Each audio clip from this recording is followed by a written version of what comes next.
السلام علیکم ورحمۃ اللہ وبرکاتہ۔ امید کرتی ہوں آپ سب خیریت سے ہوں گے۔ آج ہم بات کریں گے کہ محبت کیا ہے۔ اگر کوئی آپ سے یہ سوال کرے تو شاید ہر شخص اپنا الگ جواب دے، مگر محبت کی سب سے خوبصورت تعریف ہمیں اسلام دیتا ہے، جہاں محبت صرف احساس نہیں بلکہ اطاعت، وفا، قربانی اور اخلاص کا نام ہے۔ ہم سمجھتے ہیں کسی چیز کو پسند کرنا اور اسے پا لینا محبت ہے، لیکن محبت تو وہ تھی جو نبی کریم صلی اللہ علیہ وآلہ وسلم نے ہم سے تب کی جب ہمارا وجود تک نہیں تھا۔ آج سے 1400 سال پہلے آپ صلی اللہ علیہ وآلہ وسلم نے ہمارے لیے دعا کی، ہم سے ملنے کی تمنا کی۔ اس دن ایک صحابہ نے آپ صلی اللہ علیہ وآلہ وسلم کی آنکھوں میں آنسو دیکھ کر پوچھا تھا، یا رسول اللہ، آپ رو کیوں رہے ہیں؟ آپ صلی اللہ علیہ وآلہ وسلم نے فرمایا، مجھے میرے بھائیوں کی بہت یاد آ رہی ہے۔ صحابہ کرام نے پوچھا، کیا ہم آپ کے بھائی نہیں؟ آپ صلی اللہ علیہ وآلہ وسلم نے کہا، نہیں، تم تو میرے ساتھی ہو۔ میرے بھائی تو وہ ہیں جو میرے بعد آئیں گے اور جو مجھے دیکھے بغیر مجھ پر ایمان لائیں گے۔ اپنی آخری سانسوں میں بھی انہیں ہماری فکر تھی، امتی امتی کہتے اپنے رب کے پاس چلے گئے۔ محبت وہ ہے جو حضرت ابوبکر صدیق رضی اللہ تعالیٰ عنہ نے آپ صلی اللہ علیہ وآلہ وسلم سے کی۔ انہوں نے 1 انچ بھی حرکت نہیں کی جب ان کے پاؤں پر ایک سانپ نے کاٹ لیا، کیونکہ نبی کریم صلی اللہ علیہ وآلہ وسلم ان کی گود میں سو رہے تھے۔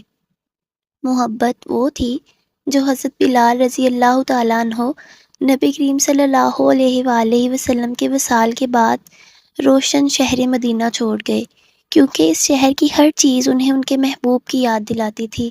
محبت وہ تھی جب حضرت علی رضی اللہ تعالیٰ عنہ اتنا لمبا فاصلہ پیدل طے کر کے مدینہ آئے کہ ان کے پاؤں سوج گئے اور نبی کریم صلی اللہ علیہ وآلہ وسلم انہیں دیکھ کر رو پڑے اور ان کے پاؤں دبانے لگے۔ یہ ہے محبت۔ اللہ تعالیٰ کی اپنے محبوب سے محبت کا اندازہ اس بات سے لگایا جا سکتا ہے کہ رب کائنات نے آپ صلی اللہ علیہ وآلہ وسلم کو تمام انبیاء کرام علیہ السلام پر فضیلت عطا فرمائی۔ آپ صلی اللہ علیہ وآلہ وسلم کو رحمت العالمین بنا کر بھیجا۔ آپ صلی اللہ علیہ وآلہ وسلم پر نبوت کا سلسلہ مکمل فرما دیا اور قیامت تک آنے والی پوری انسانیت کے لیے آپ صلی اللہ علیہ وآلہ وسلم کو آخری نبی بنا دیا۔ پھر اسی محبت کی خاطر رسول اللہ صلی اللہ علیہ وآلہ وسلم نے اللہ کی رضا کے لیے ہر تکلیف، ہر آزمائش اور ہر مشقت کو خندہ پیشانی سے برداشت کیا۔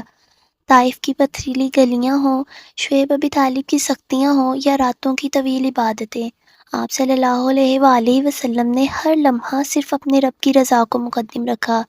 اگر ہم بھی اللہ اور اس کے رسول صلی اللہ علیہ وآلہ وسلم سے سچی محبت کا دعویٰ کرتے ہیں تو ہمیں اپنی زندگی کو قرآن اور سنت کے مطابق ڈھالنے کی کوشش کرنی چاہیے، کیونکہ محبت صرف الفاظ سے نہیں بلکہ اطاعت سے ثابت ہوتی ہے۔ ہمیں دعا کرنی چاہیے کہ جب ہماری محبت کا حساب لیا جائے تو ہمارے الفاظ نہیں، ہمارے اعمال گواہی دیں کہ ہم واقعی اللہ اور اس کے رسول صلی اللہ علیہ وآلہ وسلم اور ان کے وفادار صحابہ سے محبت کرنے والے تھے۔ آمین۔